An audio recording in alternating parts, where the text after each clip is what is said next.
Alrighty, yo. We back. It's been a minute. I know. Took a break. I needed it. I've been too consistent to the point where I'm all over the place right now. Like, I'm stressed the fuck out, bro. Like, y'all don't understand. I'm still stressed the fuck out, but I decided that I'm going to just give y'all some reactions and then I'm going to just try to spread them out and we'll see where it goes from there. But yeah, man. Yeah, so we back with Bro with Glasses. He did Gang of Roses too. I never watched it. I'm pretty sure it's hot garbage, hot doo-doo juice. So we gonna let Bro with Glasses suffer through it and we just gonna watch the experience. So without further ado, let's get right into it. There is a sequel to Gang of Roses, but man, Amber Rose, I don't know. This sucks. Let me know if y'all want the sequel.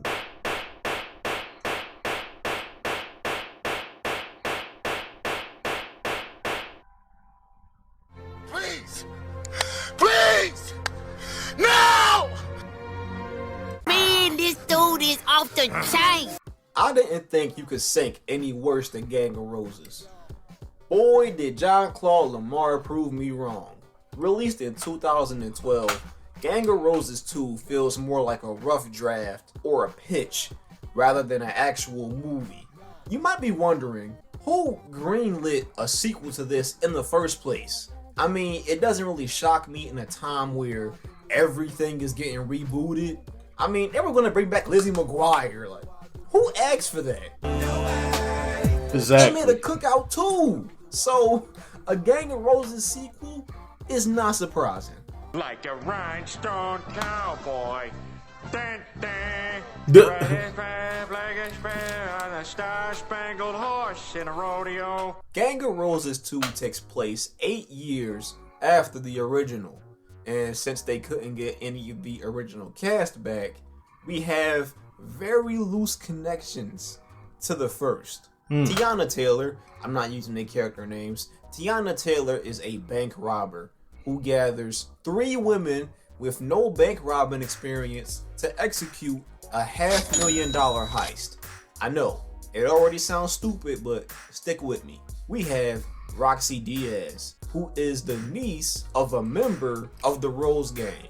But bro, you just said that none of the original characters came back. They didn't. So they wrote in a former member who we've never heard of, played by Charlie Baltimore. Why? Who? A Why? forgotten rapper from the 90s. That's all you need to know. She was in a cell with Eureka Prats, who's asking way too many questions. How you doing? I ain't never killed anybody before. What that feel like? What they gonna do to you? Shut the fuck up! Roxy breaks her aunts out of jail. Oh yeah, top tier sound making right there. Charlie gets killed off in this awful slow motion scene.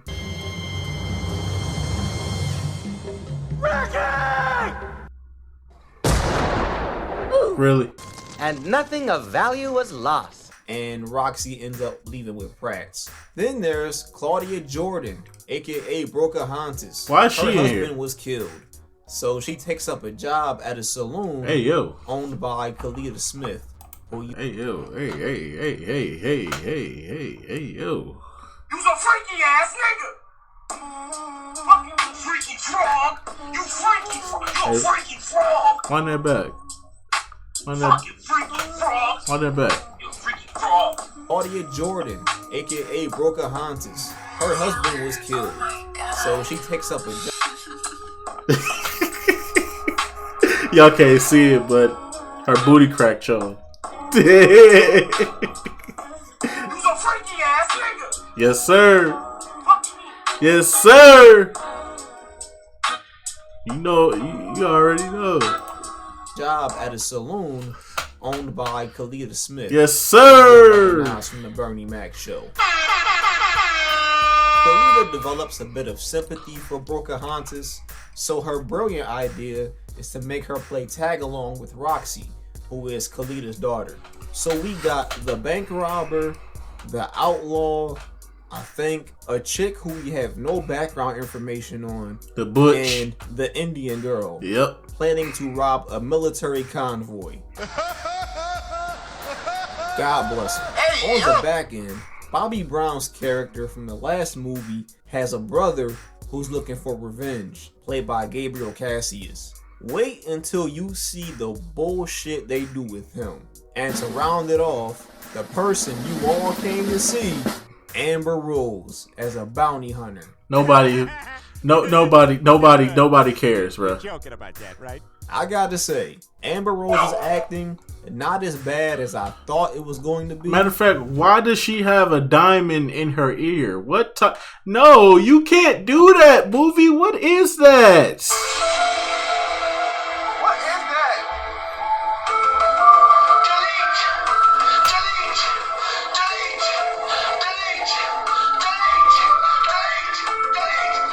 Delete. Bruh. Why? Why do you have that? Why does she have an earring in? That's no. Probably a day and a half out ahead of us. So the sooner we start tracking, the better. She got a diamond earring in. She got an Allen Iverson diamond earring in. No. Another bounty hunters. She reads her lines in the most bland way possible, and that was the best option for her.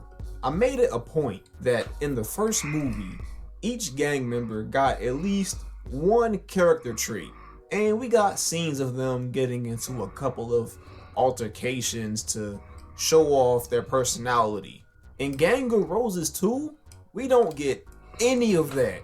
We're told Tiana Taylor is this badass bank robber who spent 2 years planning this heist. 2 years. 2, count 'em, 2. But her actions later on prove everything to the contrary. Pocahontas. See, I ain't got nothing against Tiana Taylor. I said trailer. My bad. Taylor. It's just she just got strong, manly features, bro. I can't get jiggy with that shit. I'm sorry, bro. But Tiana Taylor just got. She got a nice body and all that, but her face, bro.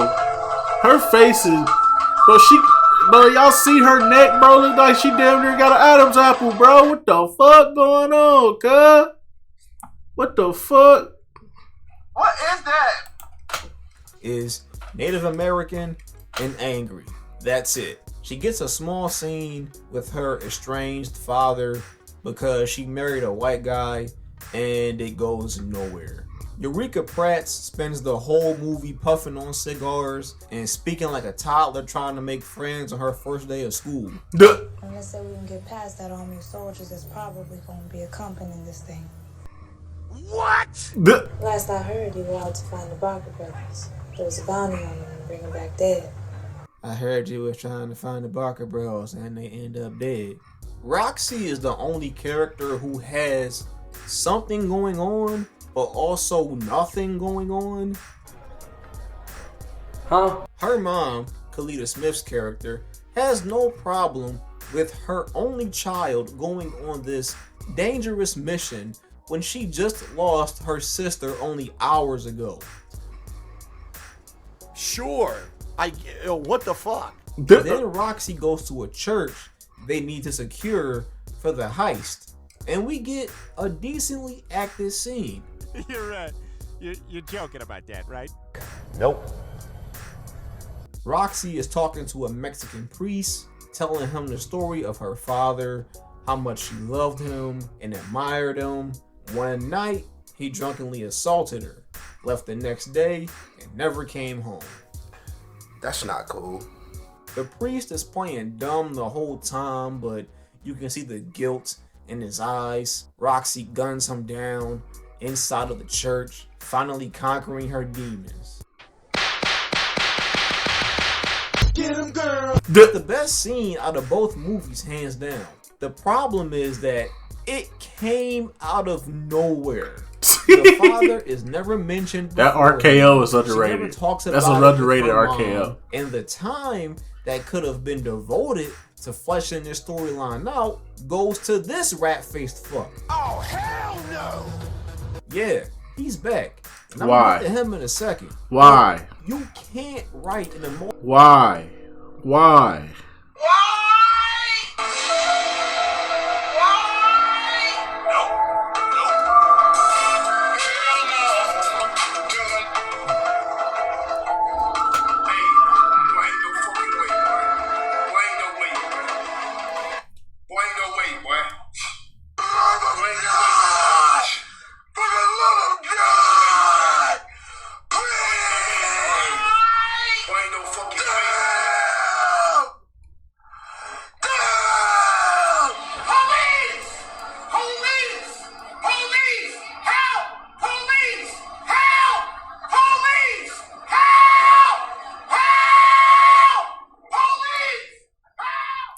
Why is he back?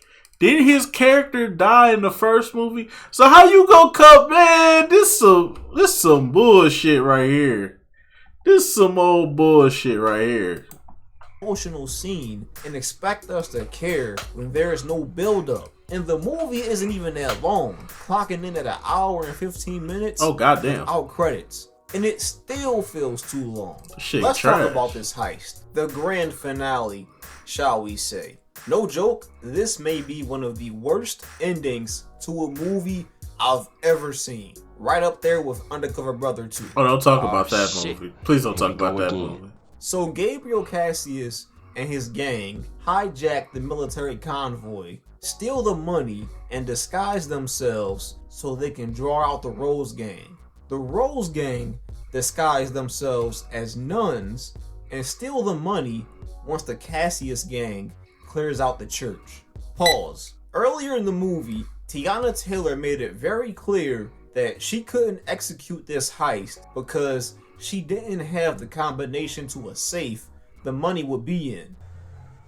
I've been looking at this route for about 2 years now, but I couldn't do anything without the combination. To her luck, Roxy Diaz has the combination. It doesn't matter because the money is in a crate, not a safe. And even if you wanted to say, well, the Cassius gang took the money out the safe, then how did they get the combination? Doesn't make any sense. For some reason, instead of sneaking out with the money, the Rose gang initiate a gunfight with the Cassius gang, despite being outnumbered. The following is, I can't even call this a shootout.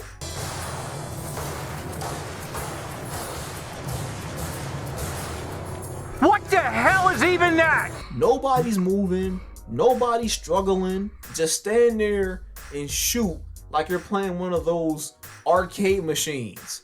Whack.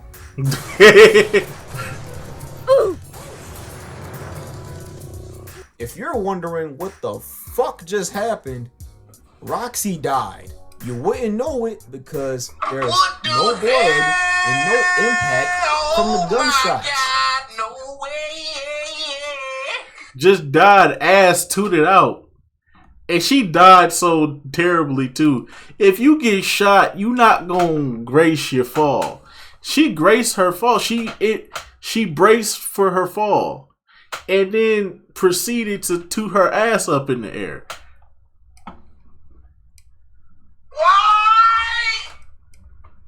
You what? I thought she was faking it to try and lure in some of the henchmen, or maybe she tripped. I wasn't sure. Nope, she's dead. Requiescant in pace. The last three girls go outside. They're still being shot at, and they stop in the open to put the money in a bag. Why didn't you do this before you left the church? Boy, ain't no fucking way, boy. Boy, ain't no way, boy. Expert bank robber my ass. Whoa, just take it easy, man. Pocahontas gets shot. She's no way, dead. boy. Amber Rose pops Boy, no up, way, boy. shoots Pratt's. Boy. Tiana Taylor tries to escape, but gets shot by Amber Rose. Then Amber Rose checks on Pratt's like, well, wake up. Wake up. You see, they were in cahoots the whole time. This is unbelievable. Really, nigga? Yup, that's how the movie ends. Just like that. That's some old bullshit. Mind you, while Rose and Kratz were having their little buddy session, the Cassius gang are still there. They don't make any attempt to go after the chicks who've been shooting at them for the past 5 minutes and are leaving with their money. From the opening scene, Cassius is built up as the main antagonist, and he doesn't even factor into the ending. Yo, this ending feels so rushed. Like they ran out of money and had to get it done by any means necessary. Which leads me into my next talking point. Like a rhinestone cowboy. Dun, dun. Right in front, like a star-spangled horse in a rodeo. Here's my theory. Jean-Claude Lamar blew 90% of the budget on the cast alone. Tiana Taylor, Roxy Diaz. I'm sure Amber Rose didn't come cheap. Wiz Khalifa had a cameo, so he got paid. Oh, Wiz, no, Wiz, why is you in here? Sure, these are C-list celebrities, but they have followings, so you can get them to promote the movie through their platform. Bro, they followings his ass. Besides Amber Rose and Tiana Taylor, they followings his ass, bro. Look at this. 200K followers. Come on, Chief. 600K followers. 1.1 million followers. What the fuck? These weak ass followers, bro. Ain't no way you spent that money. If this is they shit in current day time, imagine what it was like back when this movie was made. That shit had to be terrible, bro. So ain't no fucking way. Hey, boy, ain't no fucking way, boy. Boy, ain't no way. Boy, ain't no way, boy. Boy, ain't no way, boy. Boy, ain't no way, boy. Boy, ain't no way, boy. Boy, ain't no fucking way, boy. Ain't no fucking way. Imagine what they followers was at on Instagram and Twitter when this movie came out. They followers had to be asked. Look, Tiana Taylor wasn't even popping like that. Don't nobody remember Claudia Jordan like that, bro. Roxy Diaz, she probably still has some relevancy, but we ain't seen her on 106 in Park in a long time.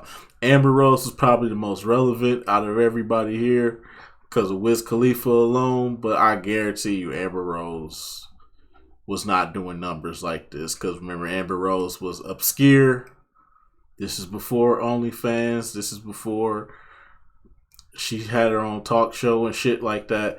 This is before all that. This is when she was just the side piece. That's when she was just a side piece. She was just a silent side piece with bald head, big old booty bitch. That's all we remembered her for. Yeah. Platforms. Only problem is the actors have to give a fuck about the movie to want to promote it. And considering I only heard about this movie 2 years ago, yeah, I've been knew about this. It's safe to say Jean-Claude's investment did not pay off. Not at all. And the rest of the movie suffers for it. The costumes are incredibly cheap looking and lack the style from the first movie.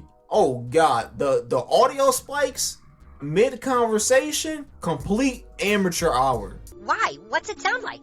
It kind of sounds like shit. If they are, they're gonna wish they were dead when I find them. Rumor has it some of them went out in a blaze of glory in a gunfight against Left Eye's crew. Hey, yo. And this is not some one-time thing. It happens multiple times. Trust me, she's not. Boy, your fee is too much for us. We are a small town. I mean, it sounds like somebody is shitting in my ears. Even the little things, you'll notice at how bad it's edited.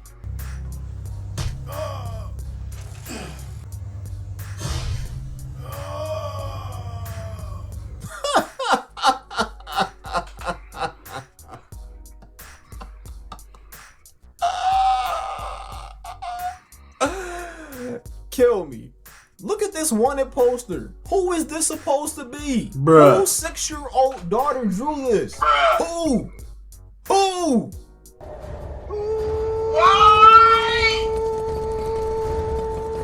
Amber Rose has a wanted poster too.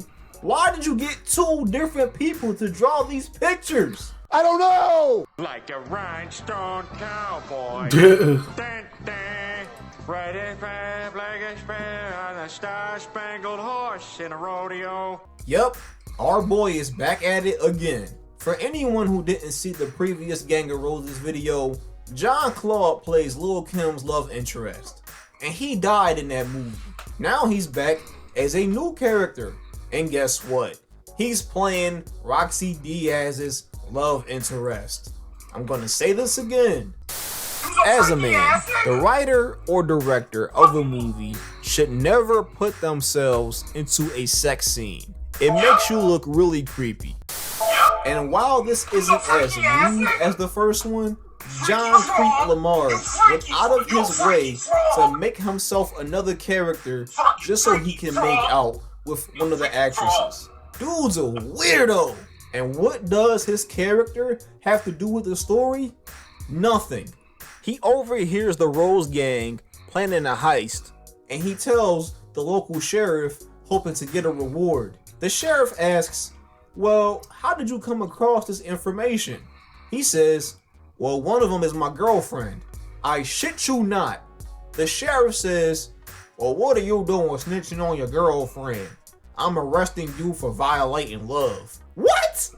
I think I'm gonna put you under arrest. Is she? Arrest? For violating love.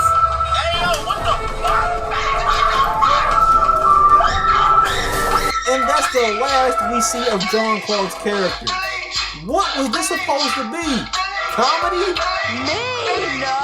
No! Like a rhinestone cowboy. Boo! That movie sucks. Shut up! I want my money back.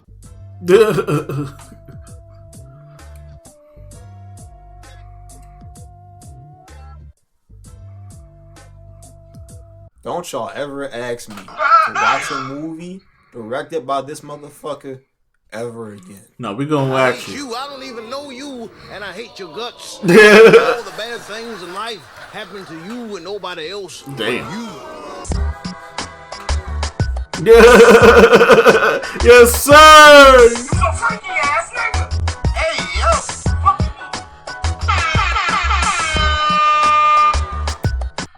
But anyway, so let's just go about do it for this one, man. Hey, man, look. This movie's some hot garbage, bro. I knew this shit was gonna be garbage, but damn, did this shit exceed expectations. Anyway, so I'm just gonna about do it for this one. Let me know what y'all think down in the comment section below. I'll get back to you. Till then, peace out.